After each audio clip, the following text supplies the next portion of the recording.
ক্রিকেটের জায়গায় ফুটবল নিয়ে নিবে, ফুটবলের জায়গায় ক্রিকেট নিবে, বিষয়টা এইভাবে দেখার কোনো সুযোগ নেই আমার।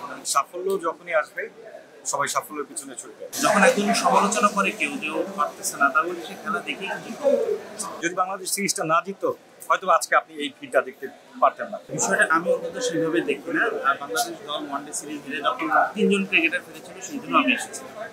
তো আমার মনে হয় এটা কোনো বিষয় না, এটা কনফিডেন্ট আবেগের বিষয়। দল যখন টানা খারাপ খেলতে থাকে, এমন নয় যে বাংলাদেশ আগে খারাপ খেলেনি, কিন্তু এতটা লম্বা সাইকেলে হয়তো কখনো খারাপ খেলে, তো সেই হতাশা একটা থাকবে। তবে এটাও বাস্তবতা যে এখানে আসলে ক্রিকেটের জায়গায় ফুটবল নিয়ে নিবে, ফুটবলের জায়গায় ক্রিকেট নিবে, বিষয়টা এইভাবে দেখার কোনো সুযোগ নেই আমার।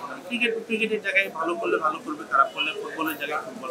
ইংল্যান্ডে কি ক্রিকেটের জায়গায় ফুটবল নিয়ে দেয়, বা ভারতে কি ফুটবল চলে না? ভারতেও তো ফুটবল জনপ্রিয়, পাশাপাশি স্পোর্টিং চলে।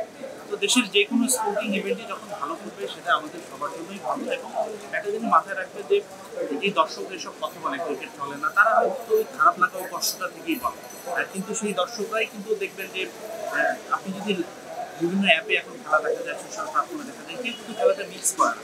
যখন একজন সমালোচনা করে কেউ যে ও পারতেছে না, তার বলে সে খেলা দেখেই কিন্তু তার মনে হয় একটা দর্শকের একটা কষ্ট থেকে বলা কথা। বাংলাদেশ দল যদি ভালো খেলে আমার মনে হয় সেটা আবার ফুটবলের সাফল্যটা ঠিক মেয়েদের ফুটবল ছাড়া ছেলেদের ফুটবলে ওইভাবে আসে না, কিন্তু ফুটবলের যে একটা জাগরণ, হামজা চৌধুরী, সামিদ সুমন সবাই যখন এসেছিল তখন কিন্তু একটা প্রত্যাশা নিয়ে দর্শকরা মাঠে গিয়েছিল।